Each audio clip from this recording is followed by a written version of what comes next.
There are a bunch of games this weekend with a bunch of road teams as favorites. The numbers are interesting here. There's five of them I definitely do like. I had to make some tough choices here, but I do like my picks. So without further ado, let's get into it here. Week 10 of the 2024 NFL season. Starting things off, of course, Cincinnati at Baltimore. Big game Thursday night. Not only am I taking the Bengals plus 6.5, I think it's way too many points, but I do think Cincinnati here on a short week looking for revenge after what happened in week five, that crazy game that came down to the wire. I think the Bengals upset the Baltimore Ravens here. Now, the Ravens, they did a demolishing against the Denver Broncos last week, as did Cincinnati against the Las Vegas Raiders. But Baltimore played with their food a little bit too much against Cleveland in week eight. They did not come out victorious. And again, I think this game means more to the Bengals than it does to the Ravens. Because if the Bengals lose to Baltimore, they're currently, of course, 2 games back.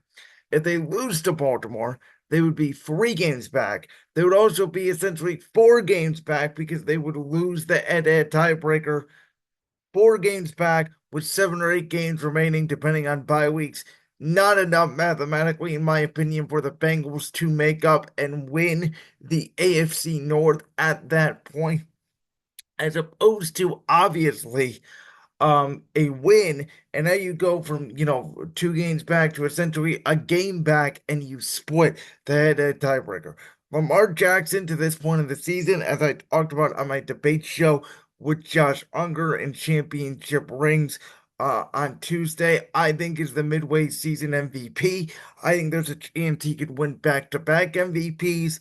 But Joe Burrow is not far behind. I still think Joe Burrow is the second best quarterback in the entire National Football League, right behind Patrick Mahomes. The Bengals' offense has not been the issue this year, it's been their defense. The same thing can be said for the Ravens.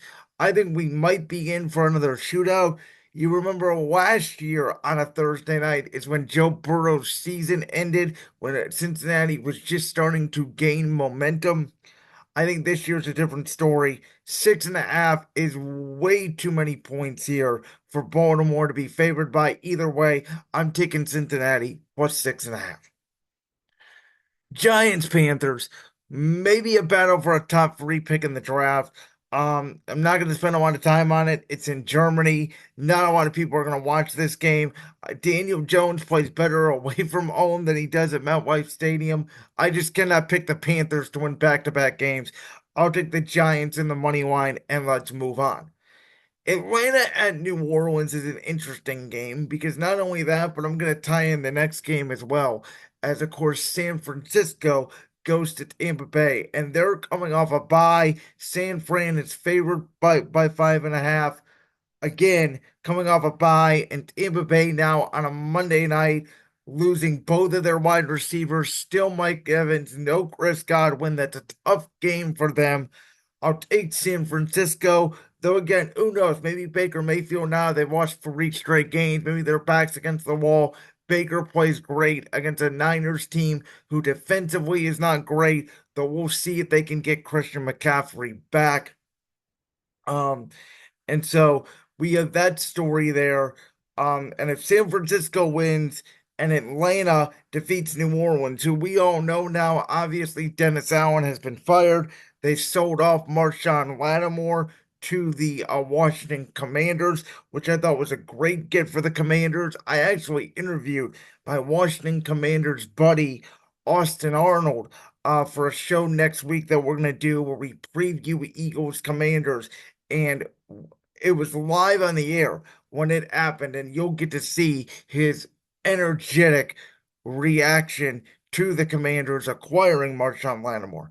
But the same special teams coordinators now their new head coach. I've been saying the whole year, I don't know who the Saints are. They started 2-0. They're now 2-7. Their salary cap situation is hell. Their roster is a mess.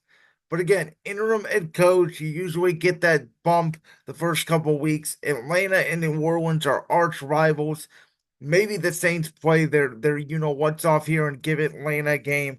But I think Atlanta will win. I think San Francisco will win, and it should all but lock up the NFC South for the Atlanta Falcons, who Tampa Bay all of a sudden after starting 4-2 are now significantly in trouble of missing the postseason, in my opinion. Okay, I'm gonna take this number here. I'm taking Pittsburgh +3 against the Commanders. I think anytime Mike Tomlin gets 3 points, you just take it. The Steelers are coming off a bye. Yes, the Commanders did get Marshawn Lattimore, and yes, that could change their entire defense. Pittsburgh, though, they acquired Preston Smith, a defensive pass rusher to add to go along with Alec Highsmith, to go along with EJ Watt. And then you add in, of course, the addition of Mike Williams out wide receiver, which I think, by the way, is addition by subtraction for the New York Jets.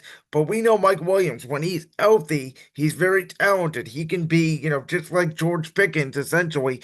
And Russell Wilson has been great at throwing that moonball. As great as Marshawn Lattimore is, I think the Commanders are probably going to tell him just go out there and cover George Pickens. It may take away over the Pittsburgh passing game, but Najee Harris has been very good in the run game. And again, it's Mike Tomlin coming off a bye. Mike Tomlin is getting 3 points. Give me the Steelers. Next game. Boy, I want to bet this game so bad. With the bad look of the Chicago Bears, and I talked about this on Tuesday's show, DJ Moore leaving the field in the middle of the play, Caleb Williams dropping back 41 times. There's no confidence in the coaching staff. The Chicago Bears are deadbeats right now, and Drake May, the last couple of weeks, has looked better than Caleb Williams, with again Drake May having nothing to work with, and Caleb Williams, in my opinion, having everything to work with. The data tells you the teams to go to overtime, which there's a lot of teams that have gone to overtime last week. Obviously, the Rams, um, who take on Miami this week. Then you have Seattle, who was on a bye. You have New England against Chicago here, Tennessee, and the Chargers, which I will get to. And then obviously Tampa Bay, Kansas City. That's another reason why I like San Francisco. Um, but I'm just gonna stay away from this game. I don't want to bet the Bears again. They're driving me nuts. Shane Waldron experiment at OC has not worked. Matt Eberflus, the defense is getting worse. They've been embarrassed the last 2 weeks. For Chicago fans' sake, I hope they blow out New England because maybe it'll save some sanity here. But I'm at the point where I don't know what I'm getting from the Bears week to week. I will take Buffalo -4.5. I don't think they're going to look too far ahead of Kansas City. From what I've seen out of this Indianapolis offense, Joe Flacco has not been their savior. And outside of Jonathan Taylor, they don't really have a ton of weapons. Michael Pittman hasn't really been a factor yet much this season. Flacco, a statue in the pocket. Teams are just daring him to, throw the football down the field. And we know Joe Flacco will make mistakes. This Buffalo defense, a very opportunistic defense. Indianapolis does not take the ball away like they used to. And for that reason, I think Josh Allen, James Cook, that Bills offense now, Amari Cooper, this may be his coming out party to the offense here. I think Buffalo has a good day on Sunday. I'm taking them to cover 4.5. Same number, and I'm taking it. Vikings -4.5 against Jacksonville. Philadelphia was up 22-0 into a 6-1 Barkley fumble, changed the projection on that game against Jacksonville last week. I still don't think the Jaguars are a very good football team. Kevin O'Connell and the Vikings here scheming up offense for Sam Darnold, Justin Jefferson, Jordan Addison, TJ Hockenson, Aaron Jones, for that Vikings offense to go against the second worst pass defense in the NFL in the Jacksonville Jaguars. On top of it, you have Brian Flores' defense confusing Trevor Lawrence, in my opinion. I think it's a bad matchup for Jacksonville down there. Minnesota, they know they have to keep pace now with the Lions in the NFC North for potentially a divisional showdown, later in the season for the NFC North crown. I like Minnesota here to cover the 4.5. Denver at Kansas City. Listen, I think this game could be closer than the line says. It is 8.5. I'll take Kansas City to win the game. If this game was in Denver, I think it might be a little bit different.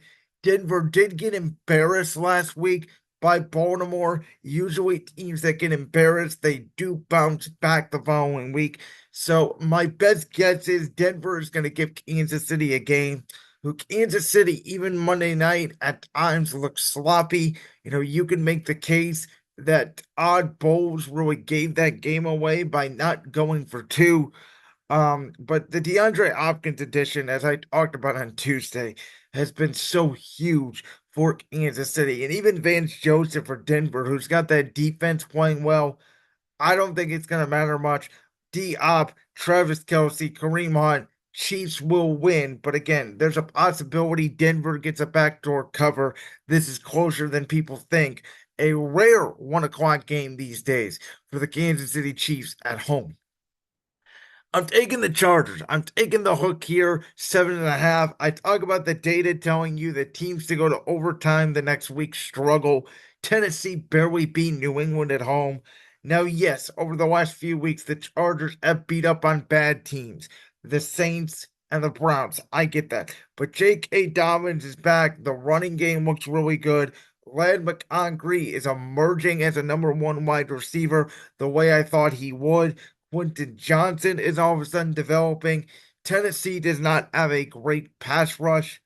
And I like what the Chargers are doing here. I think they just run the ball down Tennessee's throat. They take care of business at home, even though we all know LA is not a home field advantage. But yeah, I'll take them 7.5. This game's fascinating. Aaron Rodgers and the New York Jets on a Thursday night, so a little bit of a mini bye, but they go to Arizona. And in my opinion, East Coast teams, they sometimes do struggle traveling coast to coast. You're taking on a red hot Arizona team who not only beat Miami the week before on a walk-off field goal, but they demolished the Chicago Bears at home. They have back-to-back home games. And listen, through 3 quarters against the Houston Texans, the Jets had 7 points. I'm not buying the fact the Jets are back. I just think Houston did not have any weapons. Nico Collins down, Stephon Diggs down. They basically, it was take Dell or bust for them.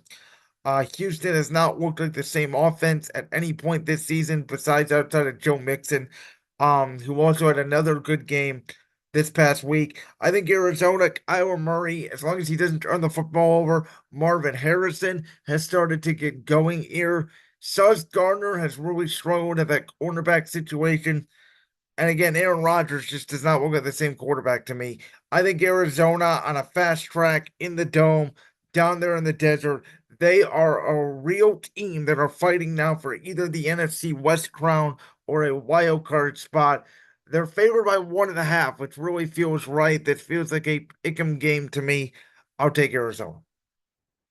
If I wasn't an Eagles fan, I'll be honest with you, I would take Dallas +7 here, even with Cooper Rush. There's a reason why this is 7 points, because not only is Cooper Rush going to play, obviously, for Dak Prescott, and we talked about this with Dallas here, that, if they do lose to Philly here, and then, the next couple of games, you have Houston, you have Washington. Do you go to Trey Lance and just see what you have? I don't know the answer to that, but I do know the pressure is now all on Philadelphia to win their first game in Dallas since, believe it or not, 2017, which was the last year, obviously, that this team won the Super Bowl. Jalen Hurts since week 4 has not thrown in interception. That's also the last time he turned the football over. Saquon Barkley, that incredible, amazing hurdle last week. Yes, he fumbled, and yes, Nick Sirianni. I've talked about this at length this week. People don't like Nick Sirianni for whatever reason, jawing at fans, being too aggressive, etc. I think it brings Dan Campbell type energy to my football team. And all of a sudden, my young defense is getting better. Quinyon Mitchell has been an absolute stud as a corner. Cooper DeJean is getting better at that corner position. The defensive line with Josh Sweat, Jalen Carter, Jordan Davis is getting better week by week. Dallas is going to give Philly everything they handle because they hate Philly. I do suspect both star wide receivers, AJ Brown, CeeDee Lamb, to play. It's Philly week, in Dallas. It is Cowboy week in Philadelphia. 7 points is probably way too much. Again, I'm an Eagles fan, so just um the heart in me says I cannot bet this game, but if I had to take a side, I'm taking Dallas +7. I think Philly wins. I think it's closer than people think. I think Cooper Rush will play well. I think it's a good back and forth ball game. It always is with these two teams, essentially. The last time Philly did beat Dallas, they blew them out in 2017. Okay, how about Detroit at Houston? I like the Lions here. I'm not going to bet it because, Houston, a night game, Sunday night in that dome. Do they play well? There's potential here. I think at some point the Lions train will stop. They will slip up. They will lose a game here soon. I'm not predicting it though to be on Sunday night. I think Jahmyr Gibbs, David Montgomery, that offensive line. Houston's got a good defensive line, obviously led by Will Anderson, but I don't think it matters. Jared Goff has been so comfortable, obviously back in the dome. And what impressed me so much about the Lions last week was the fact that they looked like the team that had played in weather all year long, and the Packers looked like the team that had been in the dome all year long. And for a Lions team to have played, 8 or 9 games in a dome and then come out and just act like the weather conditions did not bother them in that rainstorm, to me, thoroughly impressive. If Jared Goff had better, yards passing, again, he has more touchdowns than incompletions, the last 6 weeks, but most of it's been 150 to 200 yards a game. If Jared Goff had more yards, I think he'd be in the MVP conversation.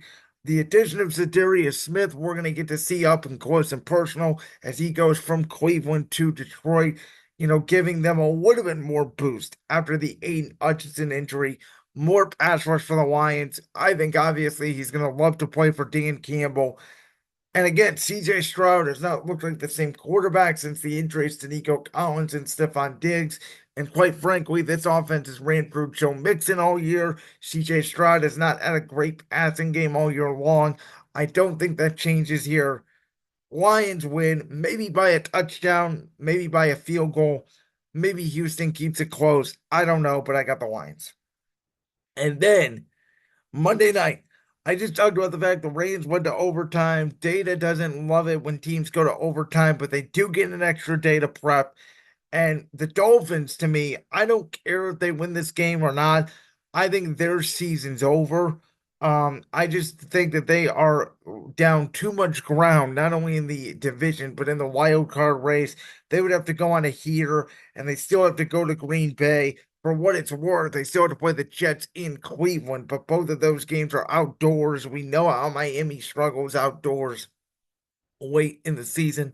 So I just think, there's too much ground to make up here. Yes, Puka Nakua did get suspended, but or excuse me, did get ejected from that game for throwing a punch against Seattle. I don't think he's going to get suspended for this game. Stafford's got his weapons back, and don't look now. But again, the Rams, who started out the year 1-4, they have survived their last 3 games. And now they're in position to not only potentially get an NFC wildcard spot, but maybe even to win this very close NFC West race. I think 9 wins could win that division.